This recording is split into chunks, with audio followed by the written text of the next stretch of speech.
What's going on, people? We are Tottenham TV, back here for yet another Tottenham update. Head over to WeAreTottenhamTV.com for your latest articles and also podcasting platforms such as Spotify for the audio versions as well.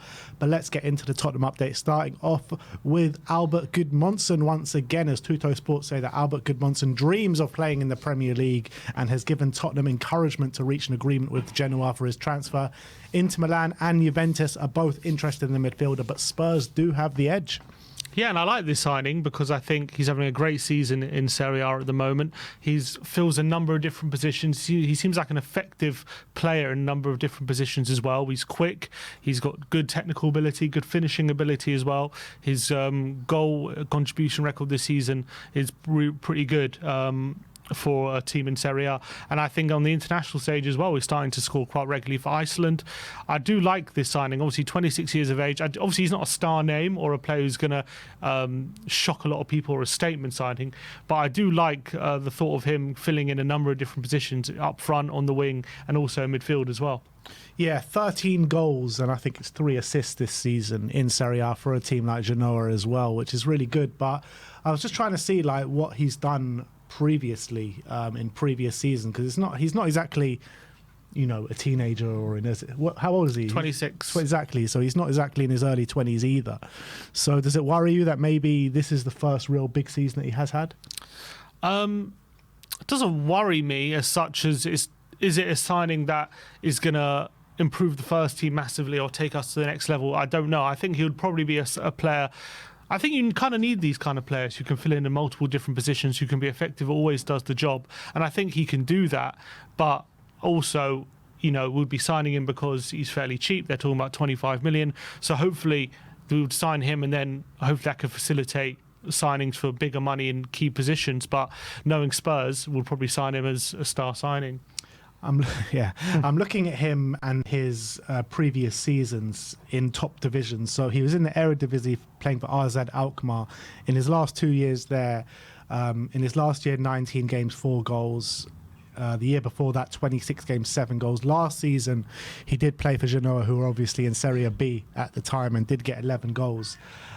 So I guess it is a massive positive as well that he's taken his Serie B form and then replicated that, if not got better, in Serie A.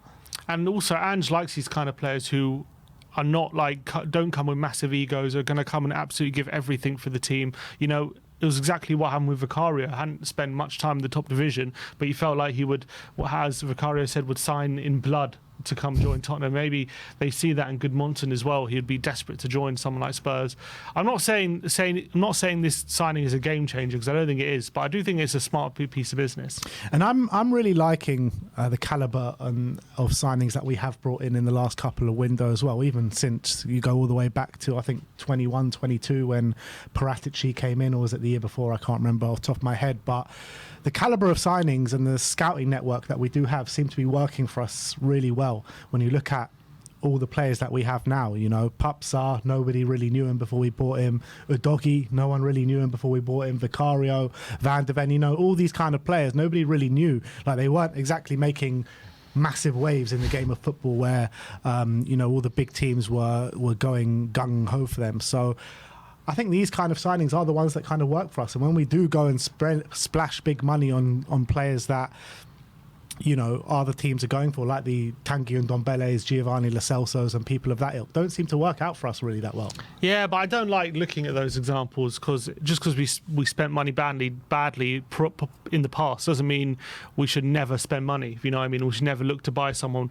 There's so many examples obviously there are examples as well of people spending big money and it flopping, but recently I think people are spending quite big money effectively. You look at Declan Rice, you look at Erling Haaland, you look at Jude Bellingham for Real Madrid. Like, people are looking at people can also spend big money and spend it effectively. Just because we spent it badly in the past doesn't mean we should never spend money if we're sure on a player, and that's where we've let ourselves down, I think, as well. Yeah, no, absolutely. And I think that it's all about the scouting network, and if the scouting network is working for us, and I think that is doing his job. Even with this scouting network, like the players that we have signed for big money, you know, Richarlison, Brennan Johnson. I think Brennan Johnson is obviously coming good. Richarlison, I mean, I don't mind Richarlison. I like Richarlison, but I wouldn't be exactly distraught if we were to sell him this summer and bring in another striker. So I'm going to trust the scouting team, and if they want to bring him in, I'm all for it, 100%. Let's talk about Conor Gallagher. Publication called The Chronicle say that Newcastle are scouting Chelsea midfielder Conor Gallagher as they are rivaling Tottenham on the summer move for the England international. Obviously, we've spoken about Conor Gallagher so much on this channel since all the financial problems with Chelsea have come to light. That's not going away. There's even talk about points deductions for next season for Chelsea and stuff like that, and talks about they need to recover around £200 million, which is an astonishing amount. But there are a lot of players that Chelsea have out on loan, Chelsea have in the squad that they can probably make money on. So maybe Conor Gallagher won't be the full guy in the end. Well, Maatsen looks set to leave. You got Lewis Hall set to leave. Who knows what Broja's future for the summer means as well. And apparently there's reports that Todd Boehly has done some creative accounting with this other deals he's done, like this hotel and stuff like that, which is going to give Chelsea an extra 70 million in their revenue. So maybe these things are blown out of proportion. When it comes to Gallagher, I think Chelsea are going to be more willing to deal with Newcastle. I think Newcastle are going to be more willing to pay what Chelsea want for him as well. I don't think they're going to lowball Chelsea like we would. We would try and get the cheapest option. So I think if we're in a bidding war with Newcastle, I see Newcastle coming out on top. Obviously, that didn't happen with Maddison. Maddison really wanted to come to Spurs, and he decided not to go to Newcastle. I think Gallagher would be a really good fit for Newcastle, though, in their style of play. I think he would fit in like a glove in their central midfield. But does he want to leave London, go up to the northeast, and go to Newcastle? That's obviously a life decision Gallagher has to make. And it all depends on Chelsea's financial situation, if it is as bad as people are saying. So still a lot of different moving parts, but I do get the feeling like, would Gallagher choose? I feel like Maddison chose Spurs over Newcastle, but I feel like Gallagher might choose Newcastle over Spurs. Yeah, I don't know. Like, we all talk about Chelsea's financial problems and the need to sell and everything like that, but we don't really, it's like you've brought up there, but we don't really speak too much about what Gallagher wants to do. And I think he looks very happy at Chelsea. Obviously, Poch values him very highly. He's been their captain for the most part of this season as well. So, I mean, I can't see Gallagher wanting to even leave Chelsea. I don't think he wants to leave Chelsea at all. He's captain. And of his boyhood club, I think he's loving it. The question isn't whether he wants to leave, is if Chelsea are going to force him out. And only in that situation is he going to leave. But I agree, I don't think he wants to leave Chelsea. Yeah. Next up, let's talk about Morgan Gibbs-White. Once again, the Footy Insiders say that Tottenham are leading the race for Nottingham Forest's Morgan Gibbs-White and are ready to make a move for the 24-year-old this summer. Cue the Jaws music. Exactly. Daniel Levy senses blood in the water. Obviously, a lot will probably depend on if they get relegated or not. I think it's one to keep an eye on. If they go down, obviously he's going to be available, hopefully for a bit of a cheaper fee as well. He's going to be wanting, desperate to leave as well, if not already. I think he's a great player. I've been really impressed with him. I think he would do well playing understudy to Maddison, even playing in the number 8 position as well in our system. So I do think it would be a good signing, but I also think if they do stay up, his price would be very, very high, and I don't know if we'd pay it if he stays up. Well, it's just a question of how much money they need to recoup for the FFP and all that kind of situation. So I don't think that changes if they stay up or go down, albeit I think there'll be more in need of it, surely, if they go down. Well, if they go down, then they get parachute payments. So they get, yeah, but they don't get the Premier League money. Yeah, I'm not sure which one's even more viable, because I think like parachute payments are a hefty amount of money. Parachute payments are a big amount spread over like 2-3 years, but Premier League money is Premier League money. You always get more money in the Premier League, and also you get there's also different situations with different players. Maybe people having their contracts that their wages get cut if they go down. I don't know, there's all different situations. It's never good financially if you go down, definitely. But I do wonder what the situation is, if it would be easier to get if they would go down. In terms of Morgan Gibbs-White and Albert Gudmundsson, obviously I don't think we signed both of them. It's probably one or the other. Which one would you prefer? Gudmundsson can play in a few different positions, a bit more versatile. Like him fill in number 9, can fill in on the wing, can fill in centre mid as well, potentially. Morgan Gibbs-White is more just in the midfield, number 10 or number 8. Sometimes out wide, but I don't know if I like him out wide, to be honest. I don't know if he's a winger in Ange's system. But obviously, he's definitely Premier League ready. We know he can perform at this level. He's a couple years younger, and he's homegrown.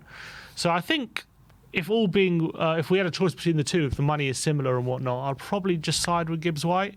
But obviously, if Gudmundsson is that bit cheaper, maybe I'd side with him, but I'm starting to sound like Levy now. Yeah, exactly. I mean, like, just take price out of it and just talk about player, the quality of the player. I mean, I would prefer Gibbs-White. I really believe in Gibbs-White. I think I've been really impressed with him, even not just now for Nottingham Forest, but even in his Wolves days. I kind of liked what he was bringing, but I think he's got a lot better since joining Nottingham Forest as well, and he's completely central to what they do. And every time he has a good performance, it seems like Nottingham Forest have a good performance. So he's like a key cog in that wheel.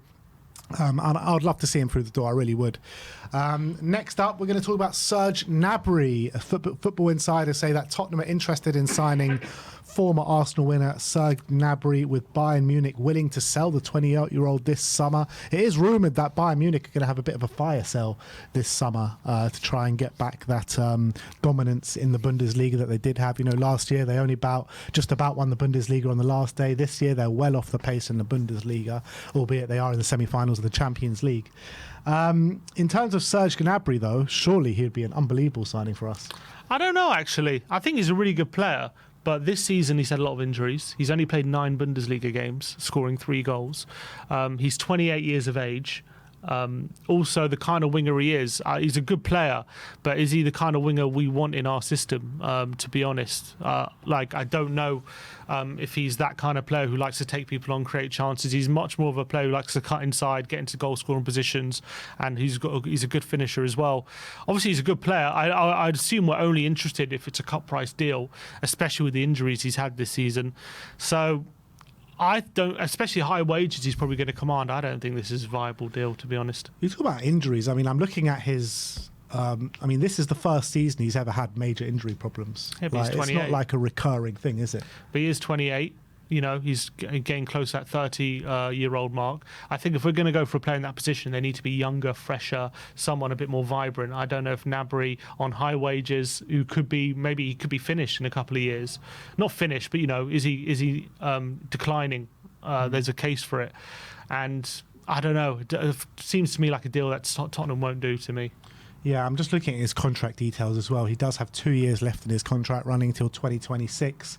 Market value of around 45 million. I mean, if it is as low as like 45 million, would you push the button on it? No, because I'd rather go for Nico for that price. All right, fair enough. I mean, I think I would, as long as we can bring in another winger as well. I mean, there's no reason why we can't spend that kind of money and bring in 2 for the similar amount price. Yeah, but if we're going to get Werner, I wouldn't want Gnabry to be the other one. Yeah, I mean, I'm saying Gnabry and Williams, not Gnabry and Werner. Oh, right, okay. Yeah, I wouldn't mind that. And last but not least, let's talk about these changes to the FA Cup. Yesterday, the FA announced that agreement has been reached to scrap FA Cup replays from the first round onwards, starting from next season. It's also been confirmed that starting next season, all FA Cup rounds will be played on weekends, and that no Premier League matches will take place on the weekends of the 4th, 5th and quarter-final rounds, respectively, for the first time in the competition's history. I mean, the second thing is a bit of a non-story, not really much in it, but in terms of the replays, what's your thoughts on that? I think obviously there's been a lot of uproar about it, and I understand it, because when a smaller club or a club in the lower divisions or in the non-league gets like a big tie and they earn a replay, that's a big money spinner for them, and that sometimes can save a football club in those kind of situations. And to kind of take that away from that ability from the smaller clubs can really hurt their chances of gaining money, and can really hurt the footballing pyramid. And also it seems to be in the service of the clubs in the Premier League, just because they don't want the fixture congestion and they don't want those extra games, which is harming the players and the player welfare, and they don't want to deal with FA Cup replays because it's a hindrance to them. Why would they want to replay and those extra games when it doesn't really help them, doesn't help them financially, really? So I understand that side of the argument, but I also understand the side of the argument from the other clubs and as well lower league clubs who have 8 extra games they have per season, because 6 extra games, they end on 44 games. Yeah, but for those clubs, the FA Cup is like the magic games for them. You know, they want as many games as they can in the FA Cup. They do, and especially, I understand that, but it's very what we're talking about is a very kind of rare occasion, rarer than we think. We just obviously, when we see it happen, it's a great occurrence, and it's something to be something to be happy about, and something that obviously the smaller clubs are going to be ecstatic about getting that extra money. But it isn't exactly something that happens as often as people remember. It's not like something that happens every season, like a chance to like get that extra money. And I feel like player welfare does have to be taken into account. All these extra competitions that have been added to the calendar, there's less and less dates in the footballing calendar. So I think that's becoming unsustainable. You could argue that should be rectified, but if that's not going to be rectified, then I can understand the decision by the FA to scrap replays, as hard as it is. But if I'm a manager in the lower leagues, I'm obviously going to feel betrayed by the FA and the footballing pyramid, because it seems as though this decision is being made to service the top 20 Premier League clubs and has basically said F you to the other clubs. Yeah, the way I look at it is that I don't think that replays... I mean, I always get annoyed about replays, you know, when Spurs draw in the FA Cup and then a replay happens. I'm just like, oh, we got to go to a replay now. It's just a hindrance more than anything. But as you're saying, it's rare, right, for these teams to face these kind of teams in these kind of situations. So if it's so rare, why can't they make a rule saying, like, if a League One or League Two side or below play a Premier League side, then they get the majority of the revenue from that game? And that kind of takes away everyone's kind of issues there, because the lower clubs get the revenue, so that's going to stay, and the top clubs don't have to have a replay. It's not like these top clubs earn so much from these games anyway. So I mean, it makes so much of a difference for these small clubs than it does to these top clubs. 100%, and I'd be massively in favour of that. I think the FA did a statement today addressing the uproar that's happened over this decision, and they said that they've decided as well, which more details will come about, that there'll be more broadcasting revenue given to the clubs in the first 3 rounds before the Premier League comes. They're going to decide to broadcast more games, so there'll be more broadcasting revenue for the smaller clubs in the first 3 rounds as well before the Premier League clubs enter. So that's a way of kind of giving more distribution of funds to them, and also they're going to start addressing some of the prize pools as well for teams that win games and stuff like that. So if they find a way to give more money to the EFL clubs, then I'm massively in favour of that. But I understand the uproar with the scrapping of replays. Yeah, I'm just thinking, like, if Manchester United or Spurs get drawn at home to, like, Marine, you know, and they give, like, over 50% of the gate receipts to a Marine, like, how much of a difference that would make, and, like, how much are the Premier League clubs actually losing? Not 100% a pittance in their world. So I agree with that. They should definitely do that if that's possible. Anyway, that is your Tottenham update for today. Let me know in the comment section below your thoughts regarding all the news stories we brought to you today. Like, subscribe and comment, and as always, come on you Spurs.